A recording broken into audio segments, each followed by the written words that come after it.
ಹೋಗ್ತಾ ಇದೆ ತಾನೇ, ಆಶೀರ್ವಾದ ತಗೊಂಡೋಗ್ ಬಾ. ಏಯ್ ಬಾ ನೋಡು, ನಂದ ಆಶೀರ್ವಾದ ತಗೊಂಡ ಆಗ. ಸೊ ಇವತ್ತು ನನ್ನ ತಮ್ಮ 4 ಡೇಸ್ ಇನ್ನೂ ಇದೆ ಅವ್ನ ರಜಾ. ಸೊ ಊರಿಗೆ ಹೋಗ್ತಿದ್ದಾರೆ ಅಪ್ಪ ಮಗ ಇಬ್ರು. ನಮ್ಮ ಅಪ್ಪ ಅವನ್ನ ಬಿಟ್ಬಿಟ್ಟು ಬರೋಕ್ಕೆ ಹೋಗ್ತಿದ್ದಾರೆ. ನಾಯಿ ಮರಿ ಎತ್ಕೊಂಡು ಹೋಗೋ ಅಜ್ಜಿ ಕೇಳ್ತಿತ್ತು. ಇಬ್ರು ಹೋಗ್ತಿದ್ದಾರೆ ಒಂದು 4-5 ಡೇಸ್ಗೆ. ಅಪ್ಪ ಬಿಟ್ಬಿಟ್ಟು ವಾಪಸ್ ಬರ್ತಾರೆ. ಬಾಯ್ ಹೇಳೋ. ಓಯ್ ಡುಮ್ಮಣ್ಣ, ಬಾಯ್ ಬಾಯ್ ಹೇಳು. ನೋಡು, ಸ್ವಲ್ಪ ಕೇರೇ ಇಲ್ಲ, ಬಿಟ್ಟು ಹೋಗ್ತಾ ಇದ್ದೀನಿ.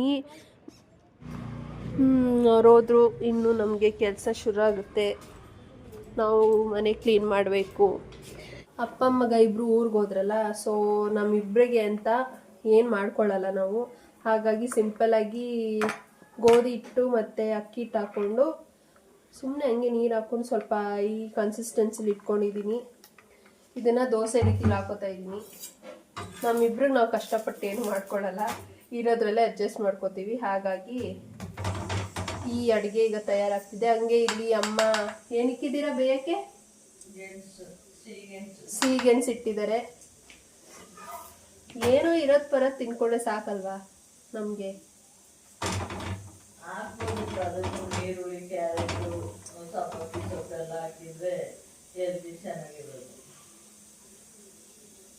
ಏನ್ ಮಾಡೋಣ ಹೇಳಿ ಅವ್ರಿಗೆ. ಆಗ್ಲಿಂದ ಅವ್ರು ಓದಾಗ್ಲಿಂದ ಕುತ್ಕೊಂಡು ಅವ್ರ ಸೋಫಾ ಮೇಲೆ ಫೋನ್ ನೋಡ್ಕೊಂಡು ಎದ್ದೇ ಇಲ್ಲ. ನಂಗೆ ಬಿಸಿ ಬಿಸಿ ಉಪ್ಪಿಟ್ಟು ಮಾಡ್ಕೊಡು, ಬಿಸಿ ಬಿಸಿ ಅದ್ ಮಾಡ್ಕೊಡು ಅಂದ್ರು. ಸರಿ ಕಟ್ ಮಾಡ್ಕೊಡಿ ಅಂದ್ರು ಮಾಡಿಲ್ಲ. ಈಗ ಇದಕ್ಕೆ ಸ್ವಲ್ಪ ಈರುಳ್ಳಿ ಹಾಕ್ಬೋದಿತ್ತು, ಸಬ್ಬಕ್ಕಿ ಸೊಪ್ಪು ಹಾಕ್ಬೋದಿತ್ತು ಅಂತಾರೆ. ನಾನು ಫ್ರೆಶ್ ಅಪ್ ಆಗಿ, ಹುಷಾರಿರ್ಲಿಲ್ವಲ್ಲ, ಸೊ ಫ್ರೆಶ್ ಅಪ್ ಆದ್ರೆ ಫ್ರೆಶ್ ಫೀಲ್ ಆಗುತ್ತೆ ಅಂತ ಫ್ರೆಶ್ ಅಪ್ ಆಗಿ ಕಸ ಗುಡಿಸಿ ಈಗ ಸರಿ ಈಗ ಉಪ್ಪಿಟ್ಟು ಮಾಡೋ ಮೂಡಿಲ್ಲ ಅಂದ್ಬಿಟ್ಟು ಇದನ್ನ ಮಾಡಿದ್ರೆ ಇದಕ್ಕೂ ಏನಾದ್ರು ಒಂದು ಏನ್ ಮಾಡೋಣ ಹೇಳಿ. ಏನು ಹೇಳಕ್ಕೂ ಆಗಲ್ಲ. ಏನಾದ್ರು ಹೇಳಕ್ ಹೋದ್ರೆ ನಿಮ್ಗೆ ಅಮ್ಮನ ಬೆಲೆ ಈಗ ಗೊತ್ತಾಗಲ್ಲ ನಿಮ್ಗೆ ಅಂತ ಡೈಲಾಗ್ಗಳು ಬರುತ್ತೆ. ಅದಕ್ಕೆ ಸುಮ್ಮನೆ ಇರೋದೇ ಬೆಟರ್.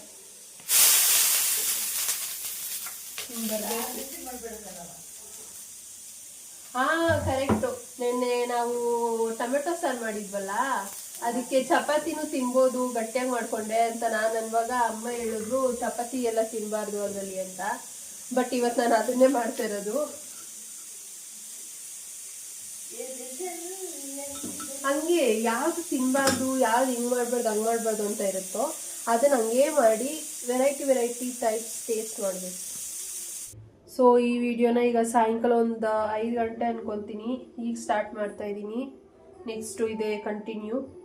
ಅಂದರೆ ಮಧ್ಯಾಹ್ನ ಅನಿಸುತ್ತೆ, ಹೌದು, ಅವಾಗಲೇ ದೋಸೆ ಮಾಡಿಕೊಂಡು ಸ್ವೀಟ್ ಪೊಟ್ಯಾಟೊ ಬೇಯಕ್ಕಿಟ್ಟಿದ್ರು ಮಮ್ಮಿ. ಅದು ಜಾಸ್ತಿ ತಿನ್ನೋಕ್ಕಾಗಲ್ವಲ್ಲ, ಸ್ವಲ್ಪ ಅಷ್ಟೇ ತಿನ್ನೋಕ್ಕಾಗೋದು. ಸೊ ಮಿಕ್ಕಿದ್ದು ಇಷ್ಟಿದೆ. ಇದರಲ್ಲಿ ಏನಾದರೂ ಬೇರೆ ಏನಾದರೂ ಮಾಡೋಣ ಅಂತ ಮಾಡ್ತಾಯಿದ್ದೀನಿ. ಇದು ಯಾವುದು ಯೂಟ್ಯೂಬ್ ರೆಸಿಪಿ ಅಲ್ಲ, ನಾನೇ ಸುಮ್ಮನೆ ಏನೋ ಓನಾಗಿ ಮಾಡೋಣ ಅಂತ. ಒಂದು ಸ್ವಲ್ಪ ಹಿಂಗೇನೆ ವಾಯ್ಸ್ ಬೇರೆ ಸರಿ ಇಲ್ಲ, ಸ್ವಲ್ಪ ಅಡ್ಜಸ್ಟ್ ಮಾಡ್ಕೊಳ್ಳಿ. ಏನೇನು ಸಿಗುತ್ತೋ ಅದೆಲ್ಲ ಹಾಕಿ ಏನೋ ಒಂದು ಮಾಡ್ತೀನಿ. ಕೊನೆಗೆ ಚೆನ್ನಾಗಂತೂ ಬರುತ್ತೆ. ಹಾಗೆ ಇದನ್ನು ಏನೋ ಒಂದು ಮಾಡ್ತೀನಿ, ಹಾಗೆ ನಿಮಗೂ ತೋರ್ಸೋಣ ಅಂತ. ನೀವು ಟ್ರೈ ಮಾಡಿ ಇಷ್ಟ ಆದರೆ. ಈಗ ಈ ಸ್ವೀಟ್ ಪೊಟ್ಯಾಟೋನ ಕಟ್ ಮಾಡ್ಕೊತಾ ಇದ್ದೀನಿ. ಯಾವುದಾದೋ ಒಂದು ಶೇಪಿಗೆ ಕಟ್ ಮಾಡ್ಕೊಳ್ಳಿ, ಯಾಕಂದರೆ ಸ್ಮ್ಯಾಶ್ ಮಾಡ್ಕೊಬೇಕು ಇದನ್ನು. ಅದಕ್ಕೆ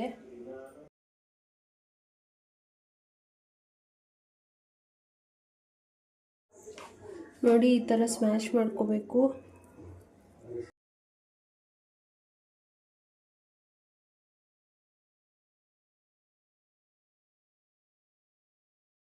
ನೋಡಿ ಇವಾಗ ಈ ರೀತಿ ಸಾಫ್ಟಾಗಿ ಎಲ್ಲನೂ ಸ್ಮ್ಯಾಶ್ ಮಾಡ್ಕೊಂಡಿದ್ದೀನಿ. ಇದಕ್ಕೆ ನಾನೀಗ 1 ಟೇಬಲ್ ಸ್ಪೂನಷ್ಟು ಚಿಲ್ಲಿ ಪೌಡರ್ ಹಾಕ್ತಾಯಿದ್ದೀನಿ. ಹಾಗೆ 1 ಟೇಬಲ್ ಸ್ಪೂನಷ್ಟು ಗರಂ ಮಸಾಲ ಹಾಕ್ತಾಯಿದ್ದೀನಿ. ಸ್ವಲ್ಪ ಅರಿಶಿನ, ಒಂದು ಅರ್ಧ ಸ್ಪೂನಷ್ಟು ಅರಿಶಿನ ಸಾಕು. ಹಾಗೆ ಒಂದು 2 ರಿಂದ 3 ಸ್ಪೂನಷ್ಟು ಅಕ್ಕಿ ಹಿಟ್ಟು, 2 3 ಸಾಕು. ಆ್ಯಂಡ್ ಒಂದು 4 ಸ್ಪೂನಷ್ಟು ಕಾರ್ನ್ಫ್ಲವರ್.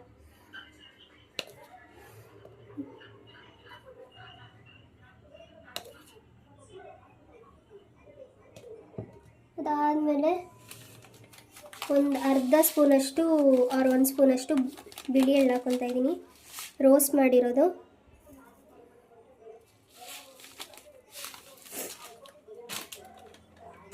ಹಾಗೆ ಒಂದು ಅರ್ಧ ಸ್ಪೂನಷ್ಟು ಬೇಕಿಂಗ್ ಪೌಡರ್, ಜಾಸ್ತಿ ಹಾಕೋಬಾರ್ದು ಬೇಕಿಂಗ್ ಪೌಡರು, ಒಂದು ಅರ್ಧ ಸ್ಪೂನಷ್ಟು ಹಾಕ್ಕೊಂಡ್ರೆ ಸಾಕು. ಅರ್ಧ ಸ್ಪೂನಷ್ಟು ಬೇಕಿಂಗ್ ಪೌಡರ್, ಮತ್ತು ನಿಮ್ಮ ರುಚಿಗೆ ಎಷ್ಟು ಬೇಕು ಅಷ್ಟು ಉಪ್ಪು ಹಾಕ್ಕೊಳ್ಳಿ.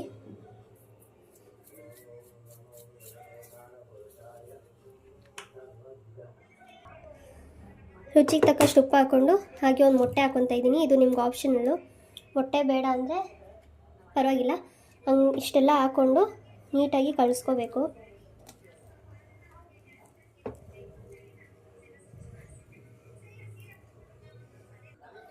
ನೋಡಿ ಈಗ ಈ ರೀತಿ ಕಲಿಸ್ಕೊಂಡಿದ್ದೀನಿ.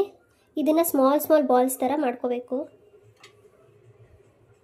ಈ ರೀತಿ ಮಾಡ್ಕೋಬೇಕು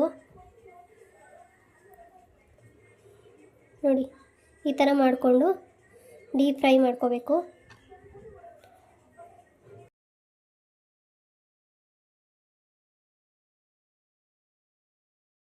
ನೋಡಿ ಬಾಲ್ಸ್ ರೆಡಿಯಾಗಿದೆ. ಎಣ್ಣೆನೂ ಕಾಯಕ್ಕೆ ಇಟ್ಕೊಂಡಿದ್ದೆ, ಕಾದಿದೆ, ಒಂದು ಟೆಸ್ಟ್ ಮಾಡೋಕ್ಕೆ ಅಂತ ಹಾಕಿದ್ದೆ. ಈಗ ಎಲ್ಲ ಹಾಕೊತಿದ್ದೀನಿ.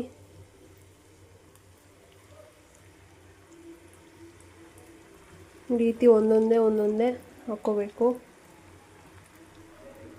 ಆ್ಯಂಡ್ ಮೇಯ್ನ್ಲಿ ಬೈಂಡಿಂಗ್ಗೆ ಅಂತ ಕಾರ್ನ್ಫ್ಲವರ್ ಆರ್ ಮೈದಾ ಯೂಸ್ ಮಾಡಿಲ್ಲ ಅಂದರೆ, ಆರ್ ಒಂದು ಎಗ್ ಹಾಕಿದ್ನಲ್ಲ ಅದನ್ನು ಯೂಸ್ ಮಾಡಿಲ್ಲ ಅಂದರೆ ಎಲ್ಲ ಬಿಟ್ಕೊಳ್ಳುತ್ತೆ. ಹಾಗಾಗಿ ನಾನು ಕಾರ್ನ್ಫ್ಲವರ್ ಮತ್ತು ಎಗ್ನ ಯೂಸ್ ಮಾಡಿದ್ದು. ನೀವು ಅಟ್ಲೀಸ್ಟ್ ಎಗ್ ಹಾಕಿಲ್ಲ ಅಂದ್ರೂ ಕಾರ್ನ್ಫ್ಲವರ್ ಅಥವಾ ಮೈದಾ ಹಾಕ್ಕೊಳ್ಳಿ. ಲೈಟಾಗಿ ತಿರುಗಿಸ್ಬೇಕು, ಇಲ್ಲ ಒಡೆದೋಗೋ ಚಾನ್ಸಸ್ ಇರುತ್ತೆ. ಆ್ಯಕ್ಚುಲಿ ನಾನು ಫಸ್ಟ್ ಟೈಮ್ ಟ್ರೈ ಮಾಡ್ತಾ ಇರೋ ರೆಸಿಪಿ, ಏನೇನೋ ಮನಸ್ಸಿಗೆ ಬಂದಿದ್ದೆಲ್ಲ ಹಾಕಿ ಮಾಡಿದ್ದೀನಿ.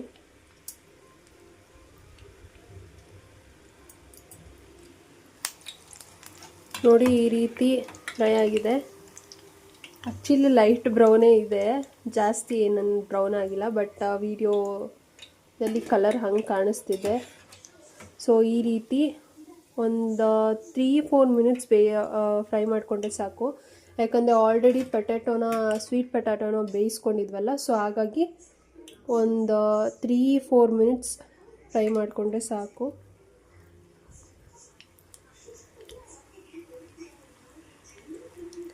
ಜಾಸ್ತಿ ಸ್ವೀಟ್ ಪೊಟ್ಯಾಟೋಸ್ ಇದ್ದಾಗ ಬೇಯಿಸಿ ಅದನ್ನು ಹಾಗೆ ತಿನ್ನೋಕ್ಕಾಗಲ್ಲ. ಸೊ ಈ ಥರ ಏನಾದರೂ ಮಾಡ್ಕೊಂಡು ತಿಂದಾಗ ಮಕ್ಕಳು ತಿಂತಾರೆ. ನನ್ನ ತಮ್ಮಗೆ ತುಂಬ ಈ ಥರದ್ದು, ಆ್ಯಕ್ಚುಲಿ ಅವನೇನು ತಿನ್ನಲ್ಲ ವೆಜಿಟೇಬಲ್ಸಲ್ಲಿ. ಸೊ ಅಟ್ಲೀಸ್ಟ್ ಈ ಥರನಾದರೂ ಮಾಡಿಕೊಟ್ರೆ ಚೆನ್ನಾಗಿ ತಿಂತಾನೆ. ನಮ್ಮ ಅಮ್ಮಂಗೆ ಕೊಟ್ಟಿದ್ದೀನಿ ಟೇಸ್ಟ್ ಮಾಡಿ ಅಂತ. ಯಾಕೆ ಈ ಕಲರ್ ಕಾಣಿಸ್ತೈತೆ ಏನೋ ಗೊತ್ತಿಲ್ಲ. ಇಲ್ಲಿ ಸ್ವಲ್ಪ ಬ್ರೌನ್ ರೆಡ್ಡಿಶ್ ಥರ ಇದೆ, ಯಾಕೆ ಹಿಂಗೆ ಕಾಣಿಸ್ತಿದೆ ಅಂತ ಗೊತ್ತಿಲ್ಲ. ಹೆಂಗಿದೆ ಹೇಳಿ ಬಾಯ್ ಬಿಟ್ಟು. ಹ್ಞೂ ಅಂದರೆ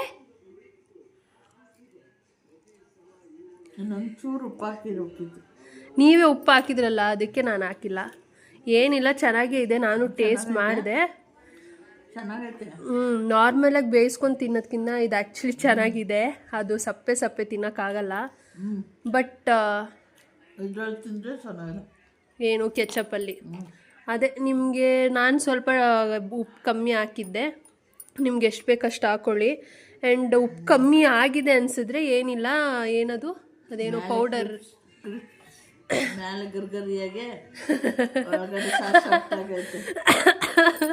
ಅದನ್ನು ಹೇಳಕ್ಕೆ ಬರಲಿಲ್ಲ ಅವ್ರಿಗೆ. ಕ್ರಿಸ್ ಅಂತಂದರು. ಮೇಲ್ಗಡೆ ಕ್ರಿಸ್ಪಿಯಾಗಿ ಒಳಗಡೆ ಸಾಫ್ಟಾಗಿದೆ ಅಂತ ಹೇಳಕ್ಕೆ ಬಂದರು. ಅದೇ ನಿಮ್ಗೆ ಉಪ್ಪು ಕಮ್ಮಿ ಆಗಿದೆ ಅನಿಸಿದ್ರೆ ಸ್ವಲ್ಪ ಚಾಟ್ ಮಸಾಲ ಏನೋ ಪುಡಿ ಏನು ಬರುತ್ತೆ ಅದನ್ನು ಉದುರಿಸ್ಕೊಳ್ಳಿ, ಚೆನ್ನಾಗಿರುತ್ತೆ. ನಾನಿಲ್ಲೇನೂ ಹಾಕಿಲ್ಲ ಇದರಲ್ಲ. ತಿನ್ನಿ ಹಿಂಗೆ ಮಾಡಿಕೊಟ್ಟೆ ಚೆನ್ನಾಗಿ ತಿಂತಾರೆ. ಅಲ್ಲೇ ಬಿದ್ದಿತ್ತು ಬೆಳಗ್ಗೆ ಮಧ್ಯಾಹ್ನ ಬೇಯಿಸಿದ್ದು, ಟೇಸ್ಟ್ ಚೆನ್ನಾಗಿರಲ್ಲ ಅಂದ್ಬಿಟ್ಟು ಸುಮ್ಮನೆ ಬೇಯಿಸಿಕ್ಕಿದ್ರು ಅಷ್ಟೇ. ನಾನು ಈ ಥರ ಹಾಗೆ ಕ್ರಿಯೇಟಿವ್ ಹುಡುಗಿ ನಾನು. ಏನೋ ಒಂದು ಮಾಡಬೇಕು ಅನ್ಸುತ್ತಲ್ಲ, ಸೊ ಮಾಡ್ತೀನಿ. ಇಲ್ಲ ಹೇಳಿ ನೋಡಬೇಕಲ್ಲ. ನಮ್ಮಮ್ಮ ಆಗ್ಲಿಂದ ಚೆನ್ನಾಗಿದೆ ಯಾವುದೋ ಒಂದು ನಾನಾಗಿ ನಾನೇ ಓನ್ ರೆಸಿಪಿಗೆ ಇಷ್ಟೊಂದು ರಿಯಾಕ್ಷನ್ ಕೊಟ್ಟಿದ್ದು ಇದೇ ಫಸ್ಟ್ ಟೈಮ್. ನಮ್ಮಮ್ಮ ಅಷ್ಟು ಚೆನ್ನಾಗಿದೆಯಂತೆ. ಸೊ ನೀವು ಮಾಡಿ, ಚೆನ್ನಾಗಿರುತ್ತೆ. ಟ್ರೈ ಮಾಡಿ ಮನೇಲಿ. ಆ್ಯಕ್ಚುಲಿ ನಿಜ ಚೆನ್ನಾಗಿದೆ. ಟ್ರೈ ಮಾಡಿಬಿಟ್ಟು ಹೇಗಿದೆ ಅಂತ ಹೇಳಿ. ಆ್ಯಕ್ಚುಲಿ ಇದು ಸ್ವೀಟ್ ಇರೋದ್ರಿಂದ ಸ್ವೀಟ್ ಥರನೇ ಅನಿಸ್ತಿದೆ ಖಾರಕ್ಕಿಂತ ಹೆಚ್ಚಾಗಿ. ಬಟ್ ಇದು ಈ ಚಿಲ್ಲಿ ಆಯಿಲಲ್ಲಿ ಚೆನ್ನಾಗಿದೆ ಆ್ಯಕ್ಚುಲಿ. ಇದು ನಾನೇ ಮನೇಲಿ ಮಾಡಿರೋದು. ಇದರಲ್ಲಿ ಖಾರವಾಗಿ ಚೆನ್ನಾಗಿದೆ ಟೇಸ್ಟು. ಇದರಲ್ಲೂ ಒಂದು ಸತಿ ಟೇಸ್ಟ್ ಮಾಡಿ ನೋಡಿ. ಇದು ನಾನು ಮನೇಲೇ ಮಾಡಿರೋದು. ರೆಸಿಪಿ ಬೇಕು ಅಂದರೆ ಕಮೆಂಟ್ ಮಾಡಿ, ತೋರಿಸ್ತೀನಿ ಮುಂದೆ ಯಾವಾಗಾದರೂ. ಊಟ ಎಲ್ಲ ಮುಗಿಸ್ಕೊಂಡು ಸ್ಲ್ಯಾಬ್ಸ್ ಎಲ್ಲ ಕ್ಲೀನ್ ಮಾಡಿ ಪಾತ್ರೆ ಎಲ್ಲ ತೊಳೆದು ನೀರು ಸ್ವಲ್ಪ ಕಾಯಕ್ಕೆ ಇಟ್ಕೊಂಡಿದ್ದೆ ಸ್ಟೀಮ್ ತೊಗೊಳಕ್ಕೆ. ಇವತ್ತಿನ ವೀಡಿಯೋ ಇಲ್ಲಿಗೆ ಎಂಡ್ ಮಾಡ್ತಾಯಿದ್ದೀನಿ. ನಿಮ್ಗೆ ಇಷ್ಟ ಆಗಿದೆ ಅಂದ್ಕೊತೀನಿ. ಲೈಕ್ ಮಾಡಿ, ಕಮೆಂಟ್ ಮಾಡೋದು ಮರಿಬೇಡಿ, ಸಬ್ಸ್ಕ್ರೈಬ್ ಮಾಡ್ಕೊಳ್ಳೋದು ಮಾತ್ರ ಮರಿಲೇಬೇಡಿ. ನೆಕ್ಸ್ಟ್ ವೀಡಿಯೋದಲ್ಲಿ ಸಿಗ್ತೀನಿ. ಬಾಯ್.